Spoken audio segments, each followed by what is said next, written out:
TSC is at the tail end of recruiting another 20,000 teachers on the contract or internship.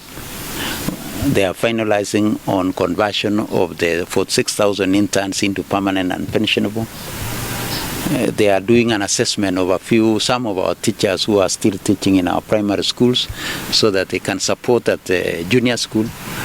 So I can affirm that as government, we are preparing ourselves adequately to be able to ensure that now that cycle of competence-based education is adequately concluded. The first cycle having been PP1 and PP2, second cycle being our primary to grade 6, and now our third cycle, which is grade 7, grade 8, grade 9, as we prepare ourselves in 2026 now to go to the fourth round, which is the final round in the basic education cycle.